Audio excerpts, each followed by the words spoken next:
Hello everyone, मैं हूं advocate Rahul Mishra और आज की वीडियो में हम लोग ये समझने की कोशिश करेंगे कि जो 376 का मैटर होता है उसमें महिलाओं द्वारा टॉप मोस्ट एलिगेशंस कौन से लगाए जाते हैं, कौन से आरोप लगाए जाते हैं जिसके माध्यम से आपकी बेल होना मुश्किल हो जाता है। वो एफआईआर में तहरीर में क्या लिखाती हैं और उसके बाद वो बेल में क्या पॉइंट उठाती हैं जिसकी वजह से बेल होना मुश्किल हो जाता है। देखिए 376 का मैटर बेहद ही गंभीर प्रकृति का होता है और इसमें सबसे बड़ी प्रॉब्लम आपको ये निकल कर आती है कि आपकी पूरी लाइफ स्पॉइल होने की समस्या स्टार्ट हो जाती है। क्योंकि आपके साथ सबसे बड़ी समस्या क्या होती है कि आपको समाज छोड़ देता है, आपके आसपास कोई नहीं बैठना चाहता है, सब आपको छोड़ देंगे, कोई रिश्तेदारी में आपको नहीं बुलाएगा क्योंकि आपके ऊपर ऐसे आरोप लग गए। और 376 का मैटर ऐसा है कि बर्डन ऑफ प्रूफ कहीं ना कहीं आपके ऊपर चला जाता है कि आप अपने आप को पहले सही साबित करो। और मामलों में क्या होता है, एफआईआर रजिस्टर हो गई, इन्वेस्टिगेशन होगी, आपको बेल भी इजीली मिल जाती है। लेकिन 376 के मैटर में ऐसा बिल्कुल भी नहीं होता। बेल मिलना एकदम नाको चबाने जैसा हो जाता है। देखिए सबसे पहला एलिगेशन क्या लगाया जाता है कि शादी का झांसा देते हुए मेरे साथ इन्होंने शारीरिक संबंध बनाए, इन्होंने मेरा बलात्कार किया।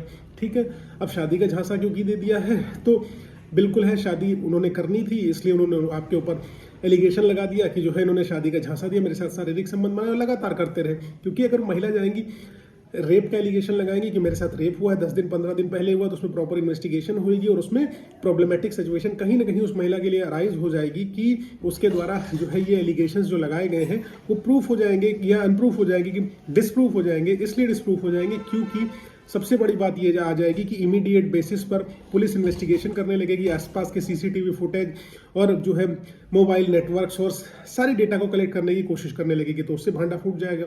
इसलिए अब सबसे सस्ता तरीका और सबसे इजी तरीका ये बना लिया गया है कि 376 के एलिगेशन लगा दो कि शादी का झांसा देते हुए इन्होंने मेरे साथ शारीरिक संबंध बनाए, बलात्कार के एलिगेशन लग गए, शादी के फॉल्स प्रोटेक्ट्स ऑफ मैरिज भी हो गया, तो बेल टफ हो जाएगी। कोर्ट जनरली मानेगी भाई जाहिर सी बात है आपने शादी का वादा किया और आपने शारीरिक संबंध बनाया, आप शादी से हम कर रहे हो। तो सबसे बड़ा एलिगेशन इसमें लड़कियां लगाती हैं कि इन्होंने सेक्सुअल रिलेशनशिप बिल्टअप करने के दौरान मेरा जो है इन्होंने वीडियो बना लिया, तो इसमें सेक्शन 67 आईटी एक्ट भी लग जाता है कि और वायरल करने की धमकी दे रहा है या वायरल कर चुका है। बाद में प्रूफ होगा कि whether you have done it viral और नॉट, वायरल किया है या नहीं किया है, लेकिन वायरल करने की धमकी दे रहा तो सेक्शन या वायरल कर दिया, सेक्शन 67 आईटी एक्ट आपके ऊपर लग जाएगा जिसमें हैवी जुर्माना और पनिशमेंट भी है। ठीक है, तो पहला शादी का झांसा देते हुए शारीरिक संबंध बनाए, दूसरा लग जाएगा कि वीडियो वायरल करने की धमकी दे रहा है, और तीसरी जो सबसे बड़ा एलिगेशन लगाया जाता है कि लड़की कहती है कि भाई साहब इन्होंने कहा है कि अगर तुमने पुलिस को जाके बताया या तुमने केस लिखाया तो हम तुम्हें जान से मार देंगे। तो जान से मारने की धमकी दे दी, ये भी लिखा देती, या कहती जान से मारने का प्रयत्न भी कर चुके हैं। ठीक है, तो ये एलिगेशन लगा दिया। वैसे एलिगेशन में कोर्ट कहेगी भाई साहब एक तो तुमने बदतमीजी करी, उसके बाद तुम जान से मारने की धमकियां भी दे रहे हो और अटेम्प्ट भी कर चुके हो, तो उस कंडीशन में क्या हो जाएगा, आप फंस भी जाओगे। और यही नहीं होता है, आपके पूरे परिवार के ऊपर भी एलिगेशन लगा दिए जाते हैं कि पूरा परिवार में इनके साजिशन मेरे साथ जो है मारपीट किया, लड़ाई झगड़ा किया और सब इस षड्यंत्र में शामिल है। तो 120 बी क्रिमिनल कॉन्स्पिरेसी लगाने की भी इसमें पूरी की पूरी चेष्टा रहती है जिससे बेल होना लगभग नामुमकिन हो जाए। उसके बाद अगला एलिगेशन जो वाइफ कह रहा हूँ, जो अगला एलिगेशन गर्लफ्रेंड के द्वारा या उस पीड़िता के द्वारा लगाया जाता है कि इन्होंने मेरे साथ सेक्सुअल रिलेशनशिप बनाए, मुझे प्रेग्नेंट कर दिया, उसके बाद उन्होंने प्रेगनेंसी टर्मिनेशन भी करा दिया।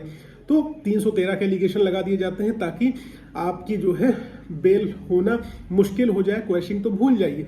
उसके बाद लिखा देंगे नशे की हालत में लगातार मेरा सेक्सुअल रिलेशनशिप ये करता रहा, तो नशे की हालत इन्होंने बता दिया कि आप नशे की गोली खिला के, कोल्ड ड्रिंक में कुछ मिला के पिला के, चाय में पिलाकर या कॉफी में पिलाकर आप उनके साथ शारीरिक संबंध बनाते रहे, ये एलिगेशन लगा दिया। अब ये एलिगेशन जब आपके ऊपर लगा दिया गया तो इसमें 328 आईपीसी में आपको पनिशमेंट हो जाएगा, फिर आप फंस गए। हैवी पनिशमेंट इसमें भी है, तो इससे क्या होगा और आपके ऊपर दिक्कत आ जाएगी। उसमें यह भी लिखा दिया जाता है कभी कभी कि इनके दोस्त जो है कोल्ड ड्रिंक लेके आए थे और दवाई लेके आए थे, फिर इन्होंने मिलाया और हमको पिलाया और फिर हमारे साथ शारीरिक संबंध बना दिए। इस तरीके की भी एलिगेशन जो उस व्यक्ति की मदद कर रहा होता है, जो एक्चुअल में फॉल्स केस करने वाले के विरोध में होता है, उसका कानूनी तौर पे मदद कर रहा होता है या फाइनेंशियल हेल्प कर रहा होता है कि भैया कम से कम मेरा दोस्त जो है मुकदमे से निकल जाए, तो उसमें दोस्त को ही फंसा देते हैं कि कम से कम इसके मुकदमे की रिश्तेदार या दोस्त कोई पैरवी न कर सके जिससे ये बंदा बाहर आ सके या उसको जो है जेल से मुक्ति मिल सके। ठीक है, तो उसको ही फंसा देते हैं। उसके बाद कह देते हैं कि लगातार शारीरिक संबंध पिछले कई दिनों से, कई महीनों से बनाते रहे, तो 376 2N लगा दिया कि कॉन्टिन्यूअस बेसिस पर सेक्सुअल रिलेशनशिप एस्टेब्लिश करते रहे, इसमें भी आपको हैवी पनिशमेंट होने का प्रावधान है। और यही नहीं, यहां पर एक चीज और हो जाती है कि ये अपने मित्र के साथ मिलकर मेरे साथ शारीरिक संबंध बना रहे थे। मैटर यहां पर क्या हो गया, गैंग रेप का मैटर उजागर हो गया, 376D लग गया। इस कंडीशन में अब आप ही नहीं फंसे, अब आपका मित्र भी फंसा, रेप के ही मैटर में फंस गया और उसकी भी जेल जाने की तैयारी शुरू होने लगी। तो इस कंडीशन में आप दोनों की जेल जाने की प्रोबेबिलिटी पूरी की पूरी बढ़ जाएगी और दोनों जेल चले जाएंगे और समस्या आपके लिए अराइज हो जाएगी और nobody will be able to save you.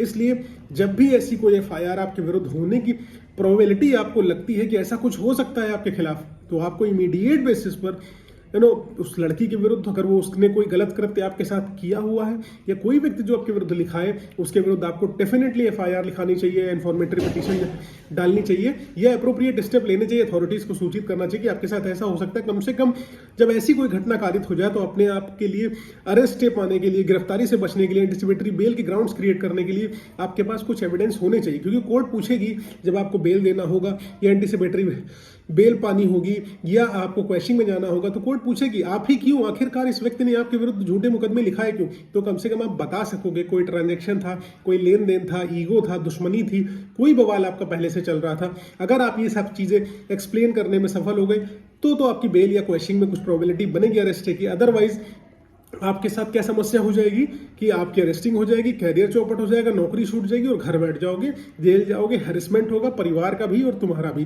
तो ठीक है, तो समस्या खड़ी है और इस तरीके से बचने के लिए आप अप्रोप्रिएट स्टेप्स लीजिए। बाकी कोई जानकारी चाहिए तो आप कंसल्ट कर सकते हैं, जो भी आपके लीगल एक्सपर्ट हो, आप अपने वकील साहब से बातचीत उनसे कर सकते हैं। Thank you so much. जय हिंद, जय भारत।